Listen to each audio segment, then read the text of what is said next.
Thank you, everybody, for sticking around this afternoon and after lunch. If you're a little bit sleepy or tired, I appreciate you being here in this space with me, as well as I very much appreciate AWE for seeing the need to include inclusivity and diversity within the XR area. So a little bit about myself. I'm a psychotherapist, a clinical sexologist, and a consultant. And you may be thinking, what in the world are we doing having a sex therapist here? Well, I'm going to share a little bit with you about the clinical experiences that I work with in the area of transgender and non-binary identities. I'm a cisgender female, and I use she, her pronouns. I'll tell you a little bit more about that in a couple of moments, but it's really important that I make sure that you're aware that the information that I share with you is from my cisgender perspective. Cisgender is someone who is not transgender. I don't ever want to come across as saying I've lived that experience, because I definitely have not. But I do have the opportunity to share my platform in making sure that I can educate and share the experiences these individuals undergo as they relate. I have 13 years of clinical experience working with this community and listening to their needs, desires, and their journey to find their true selves. The numbers. So you might be wondering, is this really important? Why should we even care about the transgender non-binary community? A recent survey from a few years back shows that there are 1.4 million transgender adults in the U.S. This study was conducted by the Williams Institute. It's important to see that this study was a phone survey, so it's really who picks up the phone, and it's only on adults, so 18 and older. This doesn't count for the number of children, adolescents, or teens in the U.S. So technically, we have no idea how many transgender and non-binary individuals there are in the world. But I can tell you, you've met many. There are folks here. There's folks in your environment, they're in your community, they're in your workspaces. And it's important to know that from the XR experience to not just see that cisgender heteronormative view, and it's important to take the non-binary and transgender experience into effect.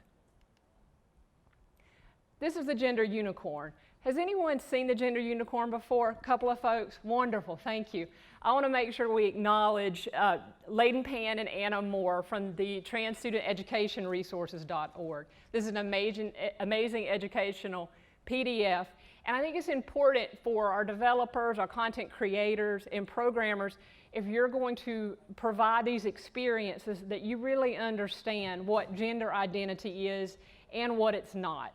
So very quickly, I want to point out gender identity, as you can see in our lovely gender unicorn here, is here, right? You can see it with the rainbow and then the spectrum.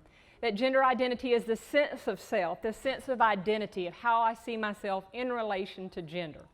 This is very different than gender expression. Gender expression, as you see here, is what's on the outside. For me today, you see my hair's long, I have a little bit of makeup on. I'm pretty feminine, gender expressed today, right? When I'm back home with my family on the farm in Georgia, there's nothing feminine about me on the outside. I'm driving a tractor, which I can drive a tractor, by the way.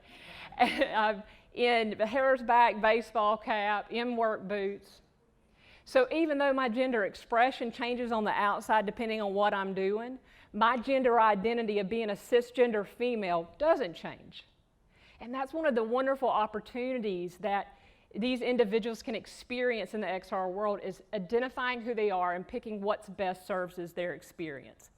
This is very different than the sex assigned at birth, and I want to point this out because a lot of people think that gender identity is based on what sex assigned at birth. I shared with y'all earlier, I'm a cisgender female, and really what that means is when my mother had me, the doctor held me up and based on my genitalia said, it's a girl, right? That's how we assign sex at birth, based on genitalia.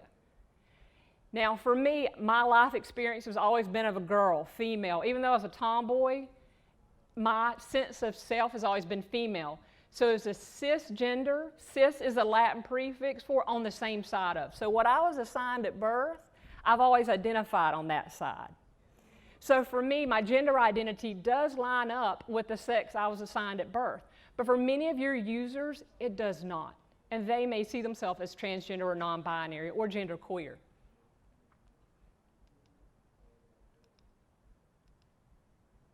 So a couple of the terms, just to make sure we're clear. Transgender, this is someone who does not identify with a sex assigned at birth. Trans, that Latin prefix for on the other side of.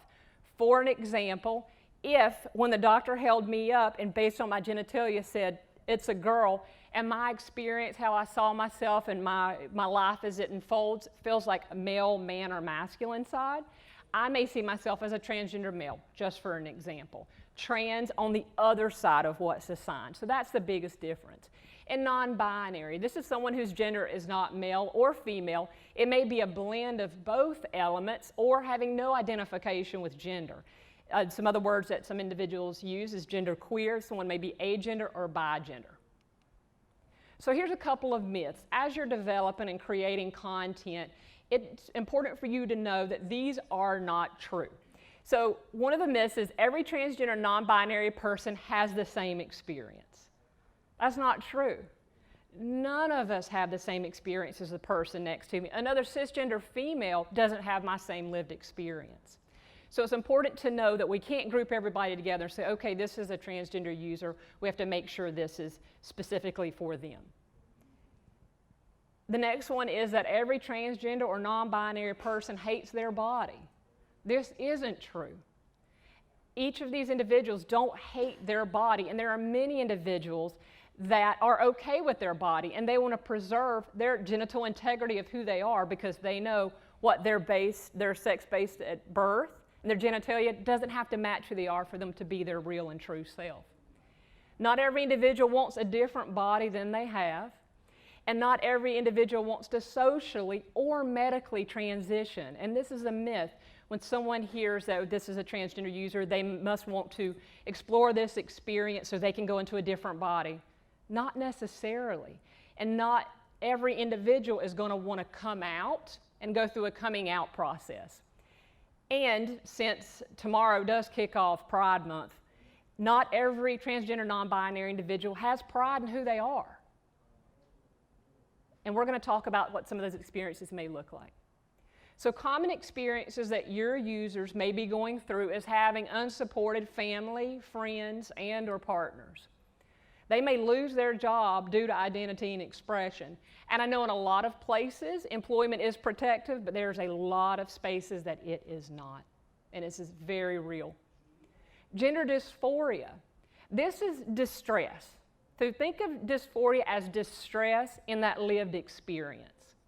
Now, I will stop and tell you that transgender isn't a mental illness and it's not a medical diagnosis or a medical disorder. What does fall in the DSM-5, the Diagnostic Statistical Manual, is that gender dysphoria is what some individuals experience. Again, not every transgender and non-binary individual experiences gender dysphoria. Doubt and fear of being themselves. Not every individual has 100% security in who they are and the confidence in who they are, and often doubt who they are. Is this true? Is this legitimate? Is this valid? Anxiety and depression. So my work as a therapist, I help individuals go through these different experiences, but definitely when it comes to anxiety and or depression.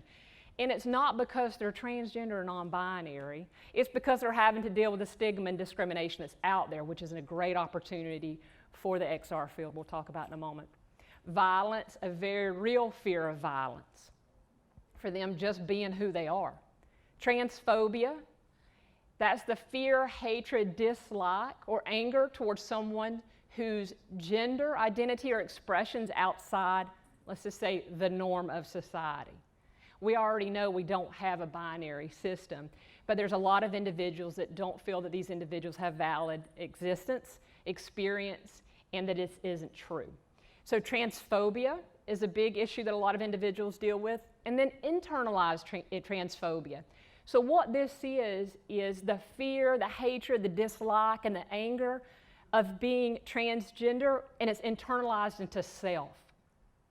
Again, we talked about how not every individual is proud of who they are and supportive of themselves. There's a lot of shame, fear, and hatred in many of these individuals. But there's endless possibilities in this field. There's so many opportunities out there. Medical, I separate healthcare into medical and behavioral health.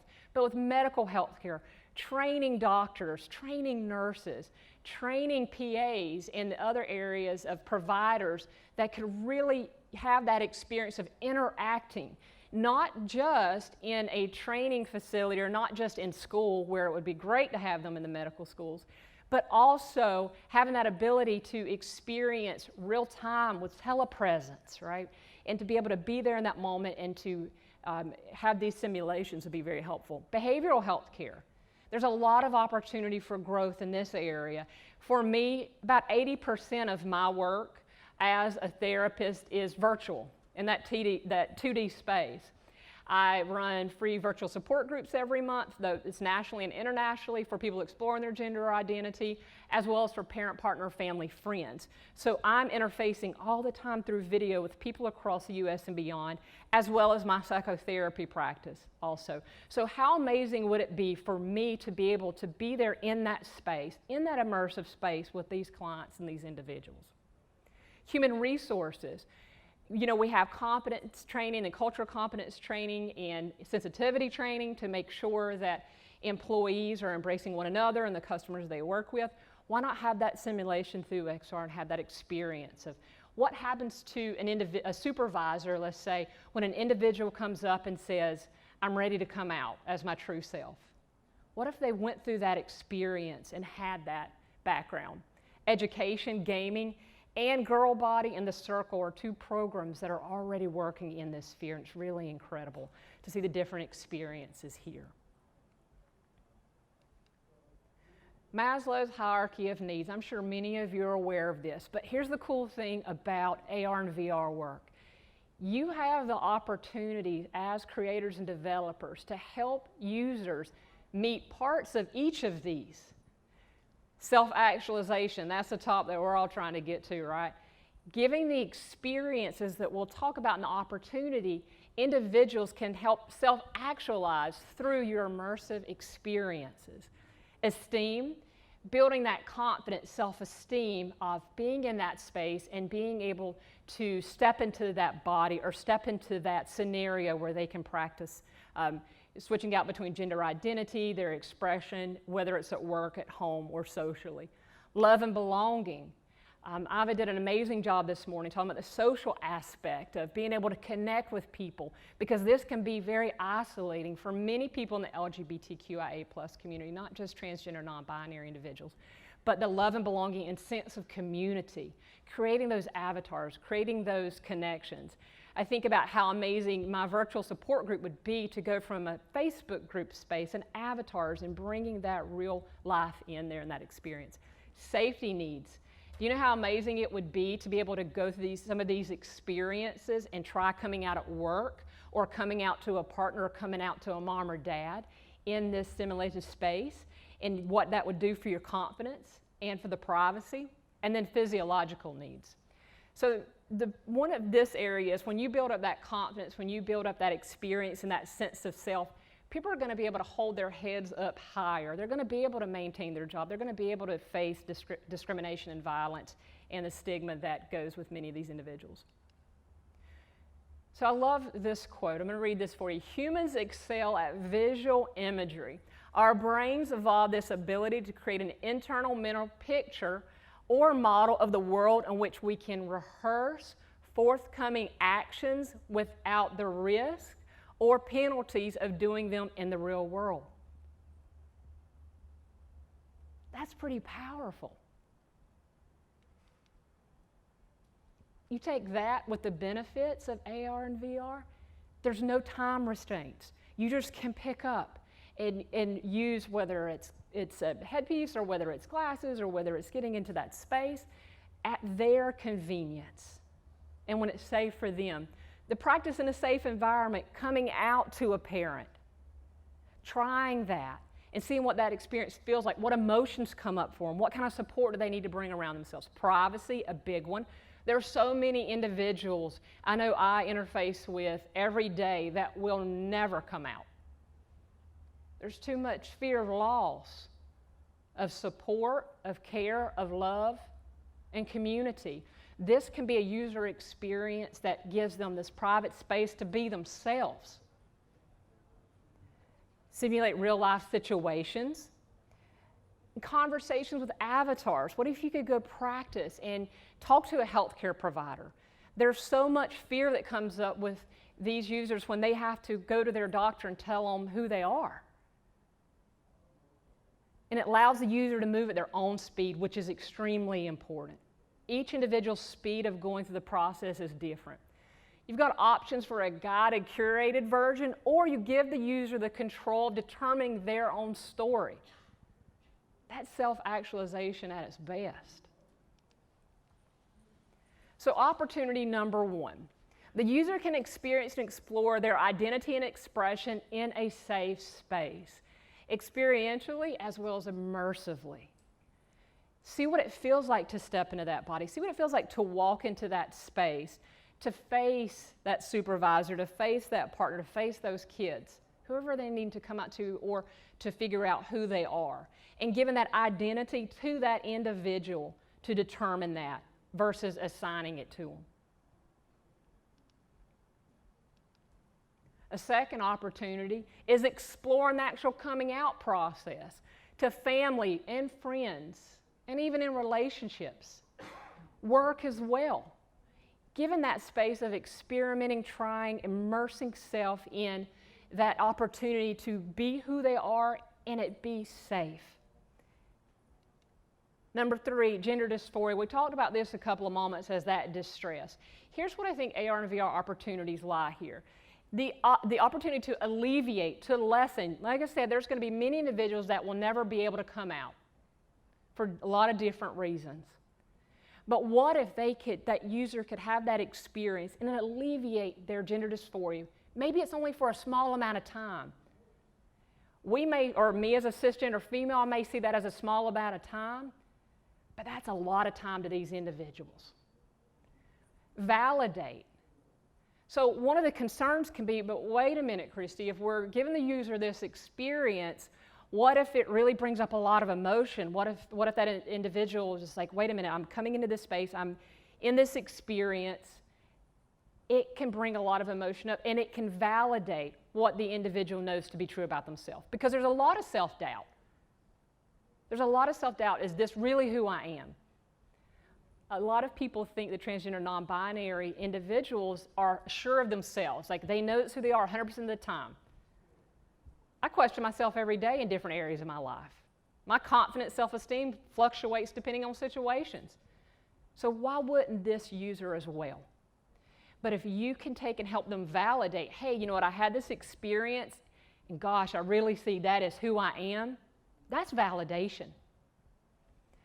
The third is eliminate. Maybe it eliminates or decreases the amount of distress that individual has because they can step into that experience at their time, in their space, and it helps calm their anxiety, calm their depression, feel more connected in that social space.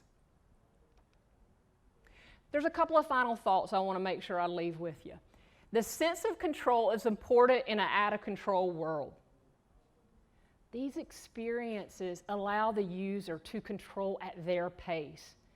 And many transgender, non-binary individuals have so many things out of control in their life because they're dealing with the discrimination, the stigma, and the different things that's happening for them. This also allows the user to create their identity so it's personalized to them. This is a given, but it's very important. Expect an emotional response from the experience. It's going to, I would think, invoke some emotions. Opportunity to connect socially to other users. This can help decrease isolation and increase acceptance of self. We know the LGBTQIA+ community, but specifically transgender and binary individuals have a very high rate of suicide attempts and suicide completion. And it's not because they have a mental disorder or medical diagnosis, right? It's not because they're transgender, non-binary. It's because they're having to live in a space with the stigma, discrimination, and the very real fear of violence, and the lack of acceptance. That's what leads to that, having to live in that world. And this is another important point I want to make sure that you understand, is use the voice and experience of transgender, non-binary individuals. In your creation, in your development, go to these individuals who are willing to share their voice, their story, their perspective. As I've shared with y'all today as a cisgender female, I haven't lived that experience. I've had the privilege of working with individuals who have, but in your development, you've got to use their voices and you've got to use their experience. It needs to come from the community. This also encourages a further conversation afterwards. Someone steps in and has that experience. What do you think they're going to be left with afterwards? Well, maybe I feel a little bit more confident to take that step. Maybe I am ready to come out. Maybe I need to seek some more support. So in wrapping up, I want to thank definitely the individuals who shared their stories, their experiences, and that have allowed me to be a part of their journey for the last 13 years. And a big, big thank you to all of y'all in here for being in the audience and being a part of the solution and not a part of the problem. I appreciate your attention to this, and I'll go ahead and take questions now if you have any, or if you don't feel comfortable asking them, please see me afterwards or shoot me an email or connect with me. Thank you.